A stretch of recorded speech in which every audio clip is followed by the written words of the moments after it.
বলছেন যে দুর্নীতি যে হয়েছে বিজেপি প্রমাণ করুক। দুর্নীতি প্রমাণ মানে আপনার মন্ত্রীরা জেলে। গোটা বাংলা জানে যে তৃণমূল মানে চোরের দল। এখন আর একটা যুক্ত হয়েছে আপনাদের, তৃণমূল মানে ধর্ষকের দল। মাননীয় প্রধানমন্ত্রী বলেছেন তো প্রতিটা চোটের উত্তর ভোটে দেয়া হবে। এখন মাননীয় মুখ্যমন্ত্রী বলছেন আইএসএফ তৈরি হয়েছে বিজেপির টাকায়। মানে কথা বলবার সময় কি বলছেন তার একটা কার্যকারণ তো থাকবে। একদম বলা বন্ধ করুন, কারণ বললেই ভুল বলছেন। হুগলিতে তৃণমূল প্রার্থী রচনা ব্যানার্জি এবং তিনি ইতিমধ্যে একটি সাংবাদিক সাক্ষাৎকারে বলেছেন যে তাকে নিয়ে সাধারণ মানুষ বা যারাই বা যে ধরনের মন্তব্য করছেন 4ঠা জুন তিনি তার জবাব দেবেন। কি বলেন বিষয়? 4ঠা জুন পাওয়া যাবে তো দিদিমণিকে? এইটাই তো হচ্ছে কথা। জবাব দেওয়ার জন্য উনি 4ঠা জুন বেছে নিলেন। 4ঠা জুন উনি কোথায় শুটিং করবেন তার হয়তো ঠিক নেই। সুতরাং 4ঠা জুন কে জবাব দেবে, কার জবাব মানুষ শুনবে, সেইটা তো মানুষ নির্বাচন করবে, তাই না? এটা তো আর উনি আগে থেকে স্পেকুলেট করতে পারেন না। গোটা ভারতবর্ষে নরেন্দ্র মোদী ঝড় চলছে। সুতরাং আমরা প্রত্যেকে জানি যে এবার 400-র উপর সিট নিয়ে নরেন্দ্র মোদী তৃতীয়বারের মতন দায়িত্বে আসবেন। ভারতবর্ষ বিশ্বগুরুর স্থানে পৌঁছবে এবং যে কথাটা বারবার প্রধানমন্ত্রী বলছেন যে পরের প্রজন্মের হাতে তুলে দেব বিকশিত ভারত, এটা যদি একটা মানুষের লক্ষ্য হয়, সেখানে হুগলির মানুষ সচেতন মানুষ, রাজনৈতিক বোধসম্পন্ন মানুষ, রুচিসম্পন্ন মানুষ, তারা কি হঠাৎ করে ওই চিমনির ধোঁয়াকার মানুষটি তিনি বলছেন যে সবাইকে উত্তর দেব, এবং আমি দেখলাম যে এমনি করে ইশারা করে করে বলছেন যারা যারা বলছে তাদের উত্তর দেব। তো ঠিক আছে, উত্তরের অপেক্ষায় রইলাম। 4ঠা জুন উনি কোথায় থাকবেন এটা কিন্তু আমরা দেখে নেব। রচনা ব্যানার্জি এও বলেছিলেন যে তিনি জেতার পরে প্রথম তিনি যেটা করবেন সেটা হলো হুগলির মহিলাদের নিয়ে তিনি দিদি নাম্বার 1 খেলবেন। খেলা ছাড়া তো আর কিছু জানেন না। মেলা খেলা এটাতেই তো মানে তৃণমূলের পুরোটা নির্ভর করছে, মেলা এবং খেলা। তো খেলবার কথা উনি বলছেন, উনি খেলতে খেলতে হঠাৎ করে উনি হুগলির এমপি প্রার্থী হয়েছেন, খেলতে খেলতেই হয়েছেন, আবার উনি খেলার কথাই বলছেন। এখন আমাদের প্রশ্ন, পশ্চিমবঙ্গের সমস্ত মেয়েদের মায়েদের প্রশ্ন, যে আপনার এই যে খেলার প্রতি এত আকাঙ্ক্ষা, এত আগ্রহ, তাহলে সন্দেশখালির যে মেয়েগুলো, তাদের নির্যাতনের কথা, তাদের নিগ্রহের কথা, যে মানে একদম টানা সময় ধরে, একটা বিস্তর সময় ধরে সন্দেশখালির মায়েরা যেভাবে তাদের যন্ত্রণার কথা ব্যক্ত করলেন, সেটা নিয়ে কোনো কিছু করার কথা ভাবলেন না তো মাননীয়া রচনা ব্যানার্জি? কেন ভাবলেন না?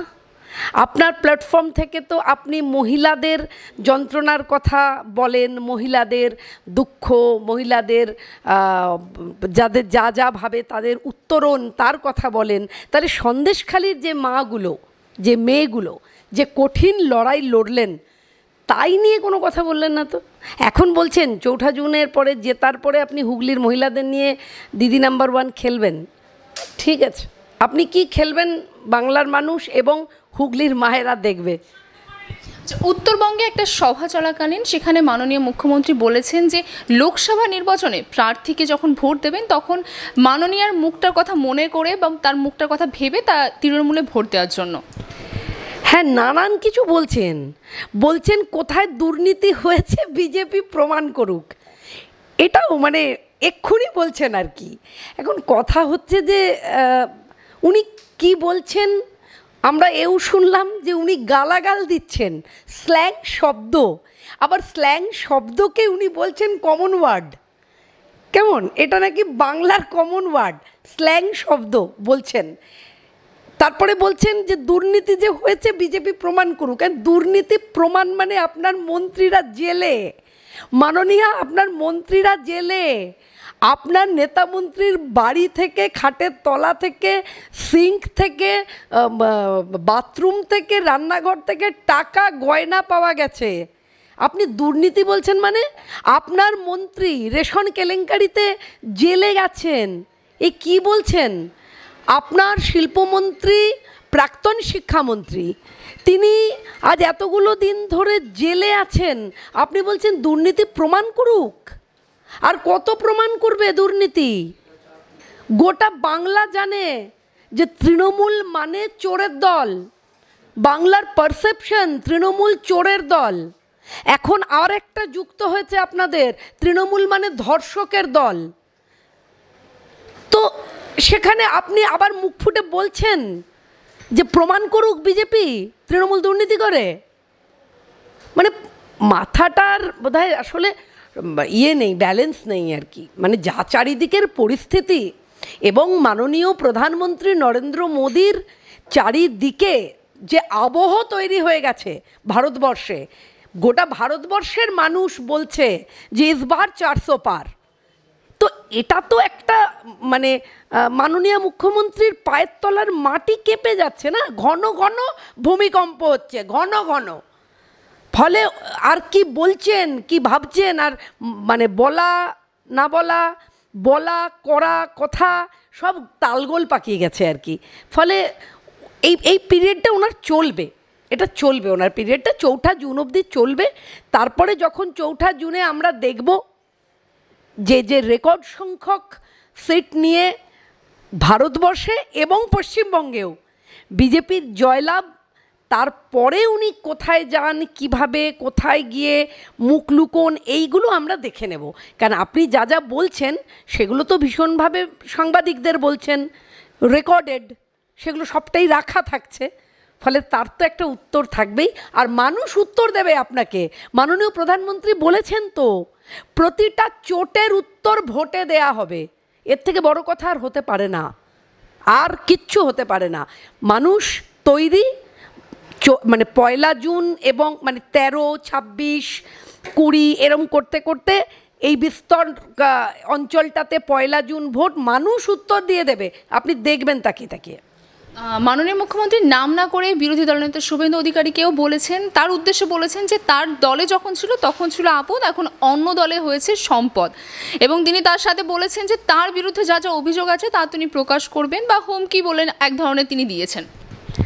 হ্যাঁ, আসলে বিরোধী দলনেতা তো ত্রাস হয়ে গেছে না, বিরোধী দলনেতা ত্রাস তৃণমূলের। তার কাজ, তিনি কি বলছেন, তিনি যা যা করছেন, তাতে তৃণমূলের তো একেবারে মানে দলটাই উঠে যাবার অবস্থায় দাঁড়িয়ে গেছে। ফলে উনি তো এটা বলবেনই যে ওনার সময় আপদ ছিল, এখন নাকি মানে ভারতীয় জনতা পার্টির সম্পদ। তো মেনে নিলাম, মাননীয়া বিরোধী দলনেতা মাননীয় শুভেন্দু অধিকারী সত্যি সম্পদ, আমরা তো স্বীকার করছি সম্পদ। কিন্তু তিনি আপনাদের দলে ছিলেন যখন, তিনি আপদ ছিলেন কিনা সেইটা আপনারা ভালো জানবেন। তার কারণ সকলে জানে যে কাজের সময় কাজই, কাজ ফুরলেই পাজি, এইটা আপনার একদম মানে সকলে জানেন। মাননীয় মুখ্যমন্ত্রী মমতা বন্দ্যোপাধ্যায় মানে এটাই আপনার বিষয়, যে আপনি এভাবেই ব্যবহার করছেন মানুষকে, এবং ব্যবহার করা হয়ে গেলে তাকে ছুঁড়ে ফেলে দেওয়া।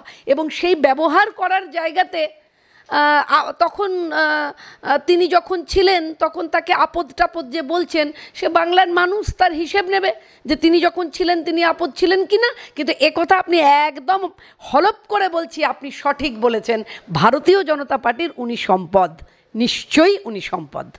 যে ওই উত্তরবঙ্গের একই সভা থেকে তিনি বলেছেন নওশাদ সিদ্দিকীর উদ্দেশ্যে, যে তিনি তার দলকে নিয়ে বলেছেন যে মুসলিমদের নিয়ে একটি দল বানিয়েছেন এবং তৃণমূলের বিজেপির কাছ থেকে টাকা নিয়ে তারা সংখ্যালঘু যে ভোট আছে সেই ভোটটা কাটছে।